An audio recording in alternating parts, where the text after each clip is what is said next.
잘 차려놓은 수학, 맛있게 이해하는 즐거움.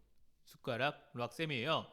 자, 오늘은 아홉 번째 강의네요. 1차 함수와 그 그래프 하나씩 천천히 살펴보도록 하겠습니다.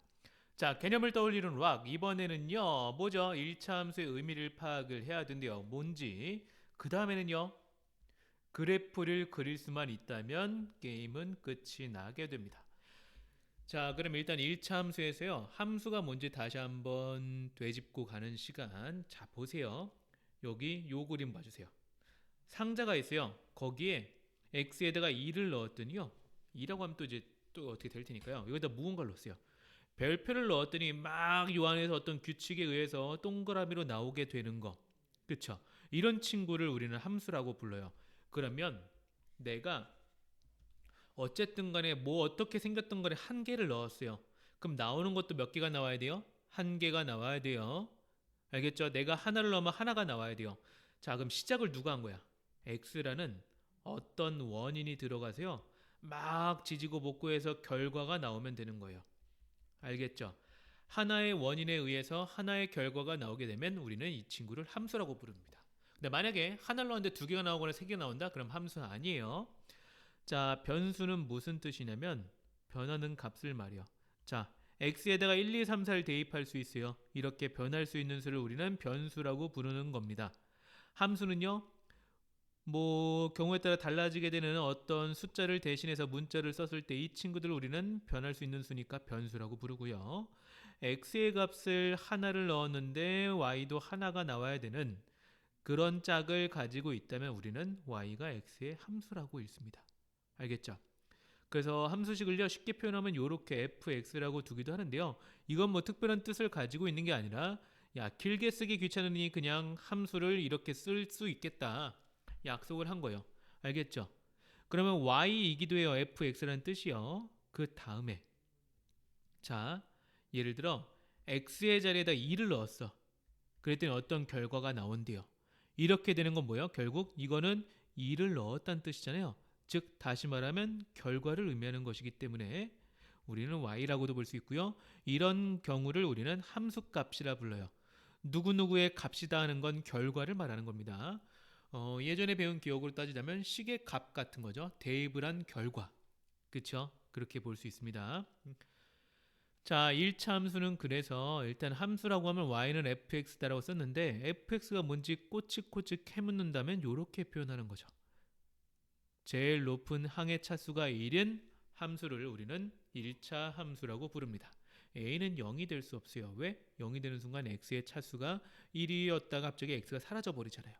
그래서 a는 0이 되면 안 되는 거예요. 자, 1차 함수라는 건 x가 한 번 곱해져 있어야 됩니다. x가 한 번 곱해져 있으면은 1차 함수인데요. 한 번 나누어져 있거나 두 번 곱해져 있거나 아예 없거나는 1차 함수가 아니에요. 알겠죠? 자, 그리고 사분면에 대해서 봤을 때 제1사분면은 1사분면은요. 플러스 플러스였고요. 그다음에 2사분면은 맞불, 3사분면은 마마, 제4사분면은 뿔마가 된다는 점. 그거를 기호로 썼던 건 왼쪽, 여기는 문자로만 정리를 해봤습니다. 어려운 건 아니죠? 그쵸? 자, 그 다음에요. 1차 함수의 그래프라고 하면은 이런 거예요. 직선. 근데 어디 위에 있는 직선이냐면 좌표 평면 위에 있으면 돼요. 뭐라고요? 자, 이렇게 x축과 y축을 가지고 만들어서요. 막 점을 찍다 보니까 점이 계속 모이는 거야. 모이다 보면 뭐가 되는 거예요? 그렇죠. 직선이 되는 거죠. 이렇게 계속 x랑 x를 이렇게 양쪽으로 펼쳐 나가니까 y 값들이 그때마다 딱 적혀졌어요. 이것들을 모아놓으면 뭐라고요? 직선이 된다고요. 그리고 거기에서 일정한 어떤 규칙이 있다면 이게 뭐가 되는 거예요? 1차 함수의 그래프가 되는 거예요. 자, 어떻게 보면 정비례 그래프 우리 중학교 1학년 때 배웠잖아요. 그거랑 조금 비슷할 수는 있어요. 자, 일단 y는 ax라고 하면 정비례 함수라고 할 수 있으니까요. 정비례 그래프라고 할 수 있기 때문에 원점은 무조건 지나고요. a라는 x의 개수가 0보다 크다면 오른쪽 위로 갈 것이며 0보다 작다면 오른쪽 아래로 가게 되겠죠. 그럼 지나는 사분면을 여기서 읽어보기만 하면 되죠. 제1사분면, 제3사분면. x가 오른쪽으로 할 때 위로 가기 때문에 오른쪽 위로 향한다라고 하시는 거고요. 제2사분면과 제4사분면을 지나며 오른쪽으로 가는 방향에서 y가 아래로 간다. 그래서 오른쪽 아래로 향한다라고 보셔도 되겠습니다. 어렵지 않죠? 자, 이번에는요. x의 값이 마찬가지 아까 했던 얘기예요. x가 증가할 때 y가 증가하니까 올라가고요. x가 증가할 때 y가 내려가니까 감소하는 내용이었던 것입니다. 자, 그래서요. 요것도 중학교 1학년 때 했어요. x의 개수라고 할 수 있는 a가 절대값이 커지면요. 어디에 가까워진다고요? 절대값이 커지면요. 무조건 y축에 가까워지는 거예요. 알겠죠? 자, 또 볼게요. 이런 거요. 자, 방금 전에 우리는 뭘 살펴봤었냐면 y는 ax라는 1차 함수를 봤는데요. 거기다 전체에다 얼마를 더했대요? 요 식에다가 우리가 지금 b를 더해 줄 거래요. 자, 이렇게 된다면요. 우리는 자, x의 개수가 변화가 없다면 뭔가 뒤에가 달라졌다면 이걸 우리는 평행이동이라고 볼 거예요. 평행이동은요. 똑같이 옮겨주는 건데요. 평행인 상태로요. 모양의 변화가 없다는 게 뭔지 예를 들어서 살펴보는 게 낫겠죠? 이렇게 볼게요. 자, 여기는 일단 기본적으로 내가 흰색으로 덧대는 친구는 뭐예요? 원래 있던 친구야. y는 ax요. 그런데 얘를 어떻게 한대요? y는 ax에다가 b를 더했대요. 뭐라고요? b를 더했다고요. 그럼 b만큼 올라가면 되잖아요. 근데 b가 양수일 때고요. 만약에 더했는데 b가 음수라면요? 내려가면 되는 거 아니에요? 간단하죠? 미안해요. 평행이동은 뭐라고요? 그냥 똑같이 평행으로 평행인 상태로 이동을 한 걸 말하는 거예요. 알겠죠? 자, 조금만 더 볼게요. 이제 전문 용어를 배우게 될 거예요. 아, 미리 팁을 드릴게요. 오늘 할령이 시간은 얼마나 걸릴지 모르겠지만 일단 이 주어진 페이지의 양으로 보면은 제일 많아요. 그러니까 여기 단위 있죠? 하나, 둘, 셋, 넷. 요게 끝날 때마다 잠깐씩 쉬면서 복습을 해주시는 게 낫습니다. 한 번에 복습하기엔 양이 많고요. 그러면은 능률이 좀 떨어져요. 자, 이제 절편을 볼게요. 절편은 뭐냐면요. 이런 거예요. 축과 그래프가 만나는 부분을 우린 절편이라고 불러요. 근데 y축과 만나면 y절편이고요. x축과 만나면 x절편이라 부릅니다. 그래서 x절편이 뭐라고요? 그래프가 x축과 만나는 점의 x좌표를 말해요. 외우지 마세요. 직접 구하시면 돼요. 어떻게 구하면 돼요? y에다 0을 대입한 다음에 x의 값을 구하시면 돼요. y절편은요. y축과 만나는 점의 좌표고요. 어디겠어요? 여기죠. 근데 여기가 얼마야? x에 0을 대입해봐요. 그럼 y절편은 b가 되네요. 그럼 센스 있게 바로 b를 보자마자 우리는 뭘 할 수 있다? 아, y는 ax 플러스 b의 꼴에서 y절편이 b구나. 다시 말하면요. x절편은 y가 0이 됐으니까 이렇게 표현할 수 있고요. y절편은 x절편이 이렇고요. y절편은요. x가 0이니까 이렇게 표현이 가능합니다. 알겠죠? 왜요? y축이라는 건 x가 0이라는 뜻이고요. x축이라는 건 y가 0이라는 뜻이니까요. 자, 이번에는 기울기를 볼게요. 기울기는 뭘 말하냐면 이거요. x가 증가할 때 y가 증가한다면 이렇게 생겨서 그 기울기가 이렇게 될 거고요. 만약에 감소한다면 기울기가 뭐 이렇게 내려가는 느낌이 되겠죠? 이걸 결정해 주는 게 바로 기울기예요. 그래서 우리 뭐라고 보냐면 이렇게 보면 돼요. 이건 그냥 이렇게 암기를 하시면 됩니다. x의 증가량분의 y의 증가량이요. 혹은요, x가 얼마만큼 변화했을 때 y가 얼마만큼 변화했다. 이렇게 둘을 가지고 나눠서 분수로 표현하시면요, 우리는 기울기가 나오게 되어 있어요. 만약에 문제에서 두 점이 주어진다면 우리는요, 방향만 잘 지켜주면 돼요. 일단 x의 증가량이 얼마죠? 2번에서 1번을 뺐다면 y도 2번에서 1번을 빼주면 돼요. 만약에 1번에서 2번을 빼면 y도 1번에서 2번. 방향성만 잘 지켜줘서 뭘 구해야 되죠? x랑 y가 각각 얼마만큼 변했는지를 확인할 수 있어야 우리는 기울기를 구할 수 있어요. 자, 그래서요. 요런 거 한번 볼까요? y는 ax 플러스 뿌리예요. 기울기 뭐요? x의 개수요. 자, 증가량이 주어졌다는 건 기울기를 구해달라는 겁니다. 왜요? x의 증가량분의 y의 증가량이 기울기였으니까요. 두 점이 주어지면요.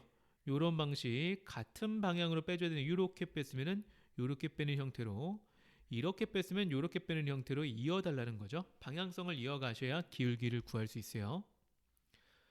자, 그래프를 한번 그려볼까요? 일단은 뭐 어떻게 볼까? 마음대로 정하면 되잖아요. 자, 이렇게 할게요. y는 얘는 3x 플러스 6으로 갈 거고요. 아, 6 너무 크다. x 플러스 3으로 갈게요. 이 친구는요, y는 마이너스 2x 플러스 4로 갈게요. 자, 그러면 첫 번째 거 먼저 x절편 얼마죠? 마이너스 3,0이고요. y절편은 0,3이 되겠네요. 그래프는요, 두 점만 알고 있으면 구할 수 있어요. 단 주의할 점은요, 요런 겁니다. 이렇게 끝까지 가주셔야 돼요. 알겠죠? 두 번째 거 가볼까요? y절편은 0,4고요. x절편은 2,0이네요. 그쵸? 2,0에 점 찍고 0,4에 점 찍고 그래프가 이렇게 이어지는 느낌이 되겠네요. 근데 이렇게 끊기면 안 되고요. 끝까지 가셔야 된다고요. 알겠죠? 두 점만 알면 우리는 그래프 구할 수 있습니다. 좋아요. 자, 개념을 떠올리는 락. 이번에는요, 1차 함수 그래프의 성질을 한번 살펴볼게요. 자, 어떤 성질이 있냐면 이런 거예요. A가 아까 뭐였어요? 기울기라고 했죠? 뭐라고요? A가 기울기라고 했습니다. 적고 가자. 항상 1차 함수 문제 풀 때는 이렇게 y는 ax 플러스 b라고 적어두세요. A는 기울기를 의미했고요. b는요, y절편을 의미하죠. x가 0일 때 y의 값이요. 그리고 1차 함수니까요. a는 절대 0이 되면 안 될 거고요. 자, 기울기의 부호 혹은 a의 부호가 절대값이 크면 당연히 어디에 가까워져요? y축에 가까워진다는 거 알고 있어요. 그죠? 그 다음 b의 부호는요. 하나만 더 볼까? 자, y축에 가까워지지만 a가 0보다 크다면 오른쪽 위로 갈 거고요. a가 0보다 작다면 오른쪽 아래로 간다는 것까지는 알고 계셔야 합니다. 자, 이번에는 y절편이었죠? b의 부호를 볼게요. y축과 만나는 부분이죠. 다시 말하면 0,b를 가지고 보는 거고요. 이렇게 보는 거예요. 만약 그래프를 그려달라고 하면 아마 디테일하게 원하지 않을 때가 있어요. 왜냐면 문제에서 몇 사분면을 지나는지 구하려고 할 때가 있거든요. 자, 그럼 볼게요. 일단은요, 만약에 b가 0보다 일단은 a가 0보다 크다니까 오른쪽 위로 가는 거고요. 그 다음에 b가 0보다 크다니까 y절편 찍고요. 오른쪽 위로 향하기만 하면 돼요. b가 0보다 작으니까 y축과 이쯤에 아래쪽에 생기고요. 지나게끔 대충 올리면 된다고요. 만약에 b가 0보다 크다면 위에 있고요. 내려가는 그래프였고요. 그쵸? 그 다음에 여기도요. b가 0보다 작다면 아래쪽에 y절편이 있고요. 내려가는 그래프로 유지하고 있으면 되는 겁니다. 자, 이 A, B의 부호는 언제 쓰이냐면 다음 중 지나지 않는 사분면을 고르면 이렇게 사분면을 구할 때 많이 쓰일 겁니다. 그 다음에요. 평행은 뭐냐면 영원히 만나지 않는 거예요. 똑같이 일정하게 기울어져 있어서 절대 만날 수가 없으면 평행이에요. 일치는 뭐냐면요. 완벽하게 하나가 되는 거죠. 겹쳤으니까요. 그죠? 자, 볼게요. 그러면 기울기가 같다면 예를 들어 y는 2x 플러스 4가 있고요. y는 2x 마이너스 3이 있다면요. 두 친구는 기울기가 같기 때문에 영원히 만날 수가 없어요. 그러니까 평행한 거죠. 그러나 뒤에까지 같아져 버린다면 이 친구는요. 결국 하나를 두 번 썼을 뿐이죠. 완벽하게 겹쳐집니다. 완벽하게 같다는 뜻이 되는 거죠. 오케이. 자, 그래서 만약에 y절편만 다르고 평행하다면 무조건 기울기만 갖고 y절편이 다르다면 y절편 점 찍고요. 올라가는 기울어진 정도만 똑같이 표시해주면 되는 거죠. 그 다음에 기울기도 같고 y절편도 같다는 거 완벽하게 일치했다는 뜻이 되는 거고요. 어려울 거 없죠? 자, 그래서 만약에 두 개를 본다면 봐요. A랑 C라는 기울기가 같고 y절편이 다르면 무조건 평행이죠. 그럼 평행하다는 이야기는 A랑 C가 같고 B랑 D는 다르다는 이야기예요. 이번에는요. A랑 C가 같고 B랑 D랑 같다는 건 기울기가 같고 y절편이 같은 거니까 일치했다는 이야기죠. 그럼 일치한다는 말이 나오면 아, 요렇게 같아지면 되겠구나 라고 생각을 해주시는 게 좋아요. 자, 사실 또 메인 코스가 있어요. 지금까지 뭐 기본적으로 일차함수의 성질을 알아봤다면 지금부터는요. 그 일차함수의 식을 구하는 법을 가르쳐 드릴게요. 알겠죠? 자, 뭐라고요? 기울기는 아까 말했던 대로 기울기 구하는 공식을 쓰시고요. y절편은 어떻게 하면 되는지는 살펴볼게요. 자, 봅시다. 기울기랑 절편 b가 주어져 있다면요. 우리는 간단해요. 어떻게 하면 돼요? 일단은 기울기에다가 2를 넣는 거죠. 왜? 기울기 2라니까. y절편도 넣는 거예요? 3 넣는 거예요. 그럼 답을 쓰면 어떻게 돼요? y는 2x-3이다. 가볍게 나오겠네요. 그죠? 자, 그 다음에요. 기울기와 한 점이 주어져 있다면, 자, 기울기가 이미 주어져 있으니까요. 굳이 여기를 뭐 a로 둘 필요가 없죠. 그 다음에 뭔가를 해주면 되는데, 이건 예를 드는 게 빠를 것 같아서요. 기울기가 3이고 2,3을 지난대요. 그럼 제일 먼저 해야 될 건요. 기울기가 3이니까요. ax 플러스 b를 적어도 a 자리에 뭐만 넣으면 돼요? 3만 넣어주는 거예요. 그죠? 그 다음에 얘가 어딜 지난대요? 2,3을 지난대요. 알겠죠? 그럼 어떻게 하면 돼요? x 자리에는 2를 넣고 y 자리에는 3을 넣어주는 거죠. 그럼 b가 얼마 나와요? 마이너스 3이요. 요렇게. 어떻게 해요? 이 바로 쓰는 게 아니라 a 자리에 3을 썼고요. b 자리에는 마이너스 3만 써주시면 되는 겁니다. 알겠죠? 무조건 식을 구하려고 하면 ax 플러스 b로 두시고 푸는 거고요. 두 점이 주어진다면 간단하죠. 일단 제일 먼저 뭐 한다고요? a를 구한다고요. 한쪽에서 한쪽 뺄게요. 4에서 1 빼면요. 11에서 2를 빼야 되죠. 그래서 a 값이 3이 나왔어. 그럼 여기까지만 하고 y는 일단 3x 플러스 b다. 까먹을 수 있으니까요. 그 다음에 주어진 점의 좌표를 대입하는데 너희는 4,11을 대입할래요? 1,2를 대입할래요? 1,2가 더 빠르잖아. 더 쉽고요. 그죠? 그럼 b가 얼마 나와요? b가 마이너스 1이 나오겠네요. 뭐야 이거? 그쵸? 아 깜짝이야. 뭔가 틀린 줄 알았어요. 됐나요? 이렇게 풀어주시면 되겠죠. 됐어요? 어렵지 않죠? 뭔가 식이 좀 이상한데? 뭐야 이거 무슨 얘기야? 1,2를 대입을 했다. 어디요? y는 ax 플러스 b에다가. 그쵸? 그래서 여기가 2가 됐고요. 3 플러스 b가 됐는데 자 이렇게 수정할게요. 그죠? 계산 자체가 틀려 먹었죠. 됐나요? 이렇게 푸시면 될 것 같습니다. 혹시 모르니까 다시 한 번 더 확인해 볼게요. x의 증가량 3이고요. y의 증가량 9였죠. 그쵸? 그래서 기울기가 3이 됐고요. y는 3x 플러스 b로 적은 다음에 거기다 좀 더 작은 1,2를 대입했어요. 맞네요. 이렇게 풀어주시고요. 자, 절편이 구해진다면 주어진다면요. 얘가 누구 절편? y 절편이니까 b는 구할 필요가 없었다는 거. 문제로 볼게요. 자, 0,6을 보는 순간 무조건 이렇게 쓰고 시작해야죠. 그럼 기울기는요? 기울기는 x의 증가량 분의 y의 증가량 보시면 되고요. 마이너스 2가 나왔네요. 적어주기만 하면 바로 뭐죠? 1차 함수의 식이 나오는 거고요. 자, 그 다음에요. 활용 문제는요. 뭐 대부분은 미지수를 정해주더라고요. 아닐 수도 있고요. 어쨌든 간에 그렇게 된다면 우리는요. 뭘 구해야 돼요? 함수식을 구하고요. 값을 구하고 답을 구하면 되는데 우리가 기존 했던 1차 뭐 연립 1차 방정식 활용 이런 거보다는 좀 난이도가 낮을 거예요. 다만 최대한 뭘 찾아야 되냐면요. 좌표를 찾아보려고 노력을 해보세요. 알겠죠? 요게 힌트입니다. 그리고 마치 지금 구했듯이 1차 함수의 식을 구하듯이 문제를 풀어주시는 게 나을 것 같아요. 알겠죠? 여기까지 할게요.